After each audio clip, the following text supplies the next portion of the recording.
नमस्कार दोस्तों, मैं हूं निरंजन कमलेश। तो दोस्तों, जैसे कि आप जानते हैं कि 25 सितंबर को सीजीपीएससी द्वारा वृत्त एग्जाम का आयोजन किया जाना है। उसी के संदर्भ में हम आपके लिए प्रतिदिन कुछ न कुछ एमसीक्यू लेकर आते हैं दोस्तों। तो आज मैं आपके सामने लेकर आया हूं छत्तीसगढ़ सामान्य अध्ययन भाग 6। जी हाँ दोस्तों, इससे पहले मैंने 5 पार्ट्स बना चुका है। यदि आप इन वीडियो को नहीं देखे हैं तो आप हमारे यूट्यूब चैनल के प्लेलिस्ट में जाकर देख सकते हैं।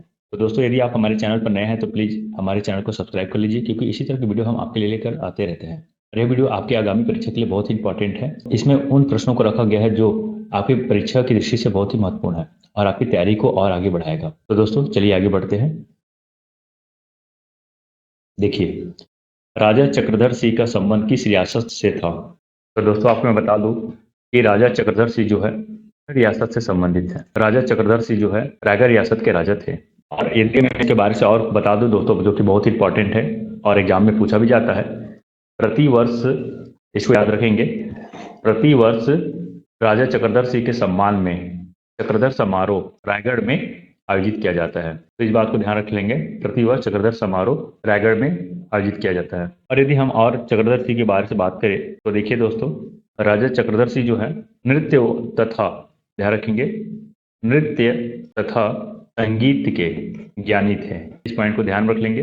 इन्होंने कथक नृत्य में ख्याति प्राप्त की है और राजा चक्रधर सिंह को कथक नर्तक भी कहा जाता है। इस बात को आप ध्यान में रखेंगे। और यदि मैं और बात बता दूं दोस्तों इनके बारे से, तो 1939 में जो तत्कालीन वायसराय जी हैं, तो तत्कालीन वायसराय द्वारा इन्हें संगीत सम्राट की उपाधि भी प्रदान किया गया है। ठीक है, तो इस बात को ध्यान रखेंगे, संगीत सम्राट की उपाधि से इन्हें नवाजा गया है। ठीक है दोस्तों, तो इतना पॉइंट आप ध्यान रख लेंगे जो कि बहुत ही इंपॉर्टेंट है। और एक चीज और बता दूं, छत्तीसगढ़ सरकार द्वारा राजा चक्रधर सिंह के सम्मान में छत्तीसगढ़ अलंकरण प्रदान किया जाता है। तो इस बात को भी ध्यान रखेंगे, राजा चक्रधर सिंह सम्मान। ठीक है दोस्तों, तो मैं फिर से बता देता हूँ, राजा चक्रधर सिंह जो है रायगढ़ रियासत के राजा थे। प्रतिवर्ष इनके सम्मान में चक्रधर समारोह मनाया जाता है रायगढ़ में। और ये जो है नृत्य और संगीत के ज्ञानी थे, कथक नर्तक भी कहलाए जाते हैं। और 1939 में तत्कालीन जो वायसराय है उन्होंने इन्हें संगीत सम्राट की उपाधि भी प्रदान किया है। इस बात को ध्यान रखेंगे। और प्रतिवर्ष छत्तीसगढ़ में राजा चक्रधर सम्मान प्रदान किया जाता है। तो ये सारा फैक्ट है दोस्तों, बहुत इंपॉर्टेंट है और एग्जाम की दृष्टि से तो बहुत ही ज्यादा इंपॉर्टेंट है। एग्जाम में पूछा भी जाता है, तो ध्यान रख लेंगे इस तरह के क्वेश्चन को। तो चलिए दोस्तों, ध्यान रखेंगे, यदि आप हमारे वीडियो पे नए हैं तो प्लीज हमारे चैनल को सब्सक्राइब कर लीजिए, क्योंकि इसी तरह के क्वेश्चन हम आपके लिए प्रतिदिन लेकर आते रहते हैं। यह जो है बहुत इंपॉर्टेंट है, परीक्षा की दृष्टि से तो बहुत इंपॉर्टेंट है। तो आप हमारे चैनल को जरूर सब्सक्राइब कर लीजिए और अपने दोस्तों तक जरूर इस चैनल को पहुंचाइए। देखिए, जो दूसरा क्वेश्चन है, छत्तीसगढ़ का प्रथम शहीद कौन है? तो देखिए, छत्तीसगढ़ का प्रथम शहीद कौन है, तो यहाँ पे हो जाएगा option number A, Veer Narayan Singh. चलिए इसके बारे में आपको कुछ और जानकारी दे देता हूँ दोस्तों। देखिएगा, छत्तीसगढ़ का प्रथम शहीद है, ठीक है, 1857 में इन्हें फांसी दे दिया गया था। और यदि हम डेट की बात करते हैं, ध्यान रखें, 10 दिसंबर 1957 को इन्हें जय स्तंभ चौक में फांसी दे दिया गया था। ये जो है सोना खान के जमींदार हैं। और 1956 में सोना खान में जब अकाल पड़ा तो इन्होंने माखन लाल, ध्यान रखेंगे दोस्तों, माखन लाल के गोदाम को लूट लिया था, जिसके वजह से इनके द्वारा शिकायत करने पर कैप्टन स्मिथ ने वीर नारायण सिंह को गिरफ्तार किया और इन्हें 10 दिसंबर 1957 को फांसी पर लटका दिया गया था। तो इन सब पॉइंट को आप ध्यान में रख लेंगे दोस्तों, बहुत ही इंपॉर्टेंट है। चलिए अब आगे बढ़ते हैं। एक चीज और बता दूं वीर नारायण सिंह के बारे से, कि वीर नारायण सिंह जो है ना, बिंजवार जनजाति के थे। कई एग्जाम में पूछा भी जाता है कि किस जनजाति के थे, तो बिंजवार जनजाति के थे। इसको आप ध्यान में रख लेंगे। चलिए आगे बढ़ते हैं दोस्तों। छत्तीसगढ़ में कलचुरी वंश की कुल देवी थी। तो देखिए, ये क्वेश्चन पूछा गया है पीएससी के एग्जाम में और व्यापम के एग्जाम में, दोनों एग्जाम में मैं देखा हूँ इस तरह का क्वेश्चन आया हुआ है। तो ध्यान रखेंगे दोस्तों, छत्तीसगढ़ में कलचुरी वंश की कुल देवी गजलक्ष्मी थी। बहुत इंपॉर्टेंट है, आपको बता दूं, छत्तीसगढ़ में कलचुरियों का शासन 995 ईस्वी से देखने को मिलता है। और जो प्रथम जो शासक थे यहाँ पे, जो प्रत्यक्ष रूप से शासन किया, वो है कलिंगराज। तो इस बात को आप ध्यान में रख लेंगे। चलिए आगे देखते हैं दोस्तों। ब्रिटिश भारत में छत्तीसगढ़ को कौन सी रियासत सर्वाधिक वार्षिक आय देती थी? तो देखिए, यदि हम बात कर रहे हैं कि रियासतों की, तो मैंने आपको पहले ही बता दिया था कि कुल 14 रियासत है। इसके पिछले वाले वीडियो में मैंने 14 रियासतों के बारे से जानकारी दिया दोस्तों। यदि आप नहीं देखे होंगे तो प्लीज इसके पिछला वीडियो आप देख लेंगे, हमारे चैनल के प्लेलिस्ट में आपको जरूर मिल जाएगा। देखिए, जो सबसे ज्यादा आय देती थी वो रियासत है कोरिया, ध्यान रखेंगे। तो कोरिया रियासत जो है ब्रिटिश भारत में छत्तीसगढ़ को सबसे ज्यादा वार्षिक आय देती थी। ठीक है, चलिए आगे देखते हैं। छत्तीसगढ़ के बिलासतुंग उपासक थे। तो बिलासतुंग जो है ना विष्णु भगवान के उपासक है, और आपको बता दूं बिलासतुंग जो है नलवंशी शासक हैं। ध्यान रखेंगे दोस्तों, कौन से वंश के हैं, तो नलवंशी शासक हैं। और इसके बारे से और मैं बात करूं तो ध्यान रखेंगे नलवंशी शासक बिलासतुंग ने राजिम में, ध्यान रखेंगे, राजिम में राजीव लोचन मंदिर का निर्माण भी किया है। राजीव लोचन मंदिर, तो इस बात को आप ध्यान में लेंगे। तो चलिए अब आगे बढ़ते हैं दोस्तों क्वेश्चन नंबर 6 की ओर। रतनपुर को किसकी संख्या दी गई है? तो देखिए रतनपुर को यहाँ पे जो ऑप्शन है कुबेरपुर और मणिपुर, ये दोनों की संख्या दी गई थी। तो इस तरह से इसका जो उत्तर हो जाएगा कुबेरपुर, मणिपुर, ये दोनों हो जाएगा।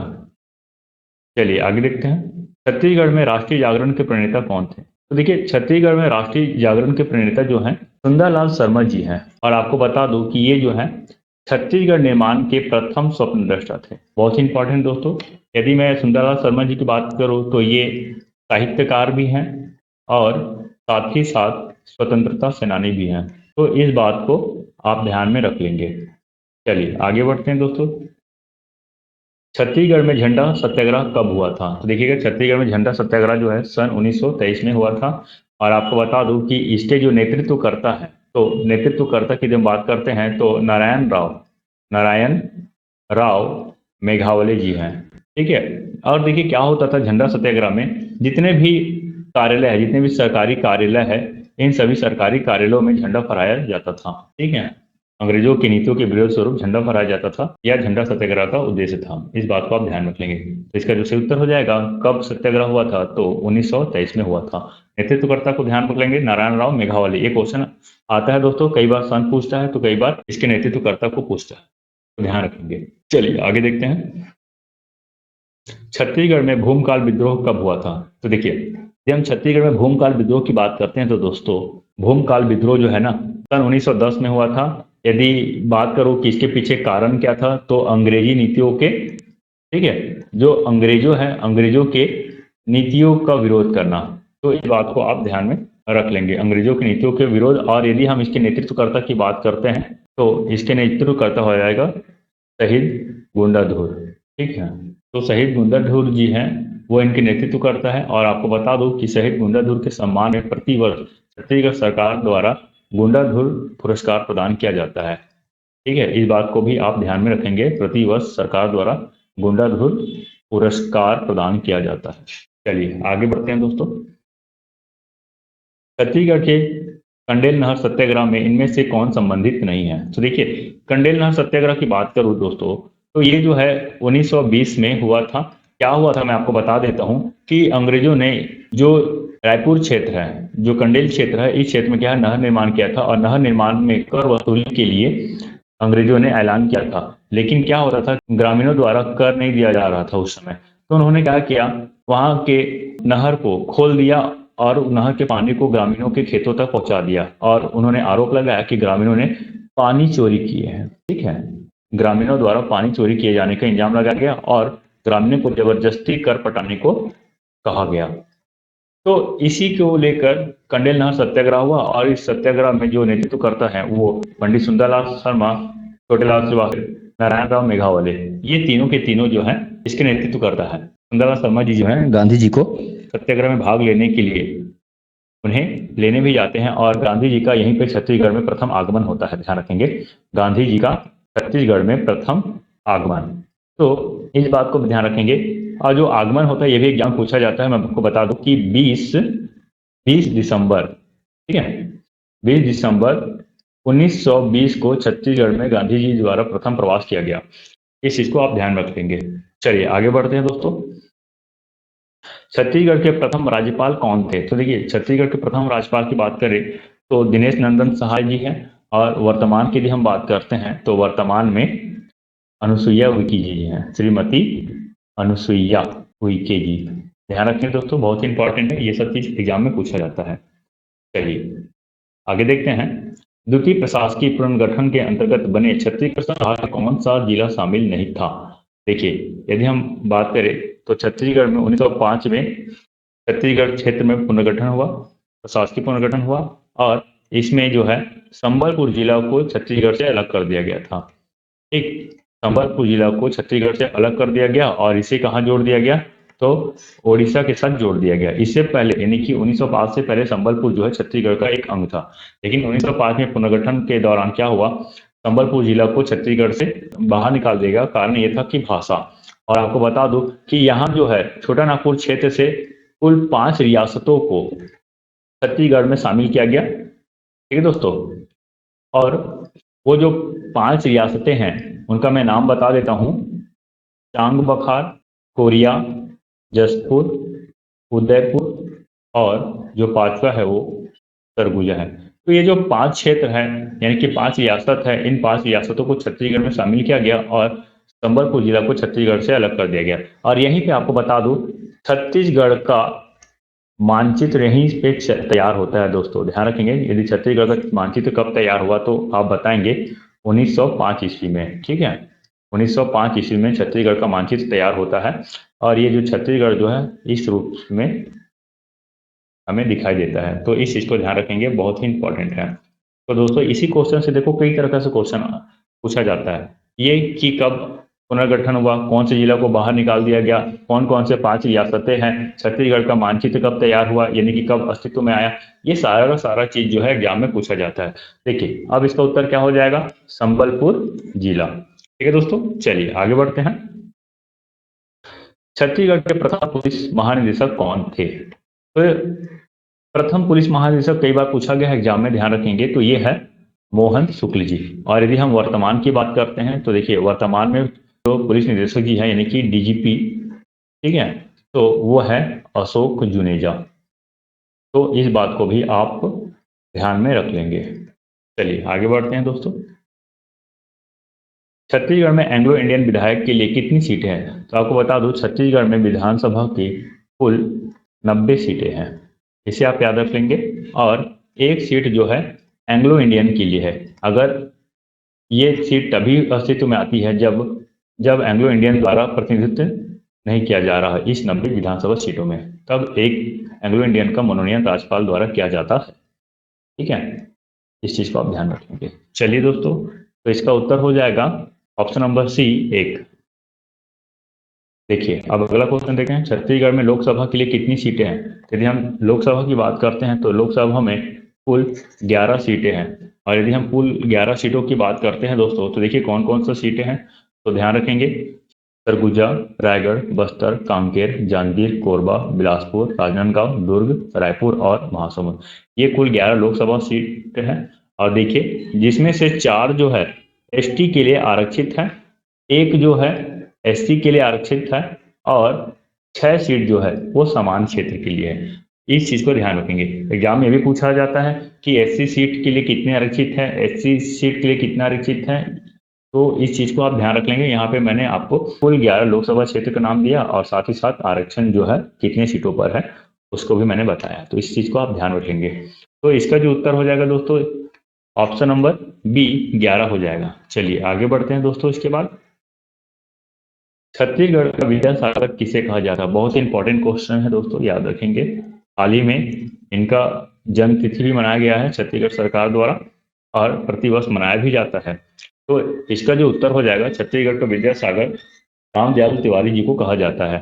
और दोस्तों यदि मैं आपको रामदयाल तिवारी जी के बारे से बता दूं तो ध्यान रखेंगे, जैसे कि मैंने आपको बताया प्रति वर्ष 23 जुलाई को इनके जन्मदिन पर रामदयाल तिवारी जी की जयंती मनाया जाता है। ठीक है, और दूसरा फैक्ट की बात करूं तो देखेंगे ये जो है स्वतंत्रता सेनानी है, स्वतंत्रता सेनानी है और साथ ही साथ एक अच्छे यानी कि महान साहित्यकार भी हैं। तो इस बात को आप ध्यान में रख लेंगे। और यदि हम बात करते हैं कि किस जो प्रसिद्ध जो इसकी साहित्य है वो है गांधी मीमांसा। इस बात को ध्यान में रखेंगे दोस्तों, बहुत इंपॉर्टेंट है। गांधी मीमांसा किसकी रचना है? तो रामदयाल तिवारी जी की रचना है। चलिए दोस्तों आगे बढ़ते हैं। देखिए तुलसी सम्मान प्राप्त भित्ति चित्रकला के कलाकार कौन है? तो देखिए बहुत इंपॉर्टेंट क्वेश्चन है, ये एग्जाम में आ सकता है, इसे आप जरूर याद कर लीजिएगा। तुलसी सम्मान प्राप्त भित्ति चित्रकला के कलाकार कौन है? तो देखिए इसका जो उत्तर हो जाएगा सोनाबाई रजवाड़। ध्यान रखेंगे दोस्तों, इसका जो उत्तर हो जाएगा ऑप्शन नंबर बी सोनाबाई रजवाड़। ठीक है दोस्तों, देखिए सोनाबाई रजवाड़ के बारे से बता दूं आपको, तो ये जो है सरगुजा निवासी हैं, ठीक है, यानी कि इनका जो जन्म की बात करते हैं तो सरगुजा में हुआ है, और भित्ति चित्रकार के ख्याति कलाकार हैं, ध्यान रखेंगे, भित्ति चित्रकला के ख्याति कलाकार हैं। बहुत इंपॉर्टेंट है, एक पॉइंट ये हो गया, दूसरा पॉइंट ये हो गया दोस्तों, ध्यान रखेंगे। और इसी के लिए देखिए तुलसी सम्मान जो है मध्य प्रदेश सरकार द्वारा उस समय इसे प्रदान किया गया था। देखिए इसके बारे से यदि मैं और बता दूं तो ये आप देख रहे हैं दोस्तों, ये सोनाबाई जी हैं। और यदि हम चित्रकला की बात करते हैं, देखिए भित्ति, भित्ति का मतलब होता है दीवार, दीवार में जो चित्रकला होता है उसी को बोलते हैं भित्ति चित्रकाल। ठीक, ये देखिए किस तरह से दीवार पे चित्र बनाया गया है, यहाँ पे भी आप देख सकते हैं बहुत सारे डिजाइन देखने को मिल रहा है हमें। तो यही है भित्ति चित्रकला, ध्यान रखेंगे, बहुत ही इंपॉर्टेंट है, और इसे आप स्क्रीनशॉट में भी रख सकते हैं। इनका जो नाम है वो भी याद रख लीजिए, सोनाबाई रजवाड़। ठीक है दोस्तों, चलिए आगे बढ़े। देखिए भरथरी गायन की प्रसिद्ध लोक कलाकार हैं, तो इसका जो उत्तर हो जाएगा सुरुजबाई खांडे। चलिए आगे बढ़ते हैं। छत्तीसगढ़ का प्रसिद्ध रचना झलमला के रचनाकार हैं, तो देखिए इसका जो सही उत्तर हो जाएगा Padmalal Punnalal Bakshi. Option number C इसका सही उत्तर है।